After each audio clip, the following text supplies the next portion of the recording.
চট্টগ্রামের সিআরবি এলাকার তুলাতুলি বস্তিতে শাহেদ ফুচকা ও ভেলপুরি হাউসে অভিযান চালিয়েছে ভোক্তা অধিকার সংরক্ষণ অধিদপ্তর।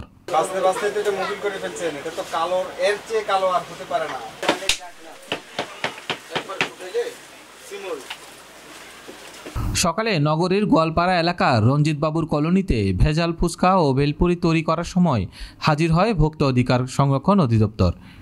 সেখানে গিয়ে দেখেন পোড়া তেলের মধ্যে ফুচকা ও ভেলপুরি ভাজা হচ্ছে, সেই সাথে অস্বাস্থ্যকর পরিবেশে এইসব তৈরি করতে দেখা গেছে।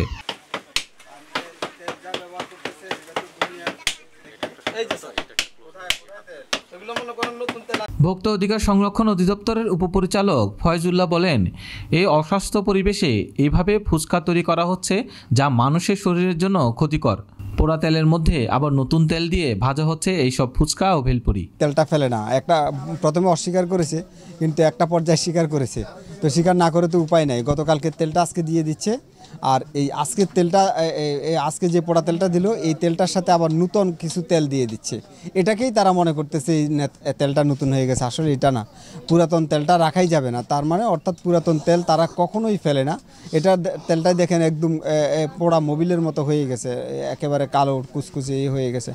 আর যে টেবিলগুলি আছে, টেবিলগুলি অপরিচ্ছন্ন, এটা ঢাকে না কখনো। তাহলে রাস্তার পাশ থেকে এখানে ধুলা বালি আসবে, সেগুলি তো বসবে, এগুলো আসলে ভালো করে পরিষ্কার করে না। ওদের পোশাক পরিচ্ছদের ঠিক নেই। এখানে পানিটা যে ব্যবহার করে, এই পানিটা হচ্ছে নোংরা, এবং এই টেবিলটার উপরে ওদের এই গায়ের জামা কাপড় এগুলো লটকায় রেখেছে। আর ওদের হাতের নখগুলিও বড়। আর এখানে কোথাও তাদের হাত ধোয়ার বা এরকম কোনো ব্যবস্থা আমরা এখানে দেখতে পাইনি। তো আমরা টোটাল হাইজিনটা মেনটেন করার জন্য নির্দেশনা দিয়ে যাচ্ছে, আর তাদেরকে আমরা আইনানুগ জরিমানা করেছি। আর পরবর্তীতে আমরা এটা তদারকিতে রাখবো, ও যদি আবার আইনের ব্যত্যয় ঘটে আমরা আরও কঠোরতা প্রয়োগ করব।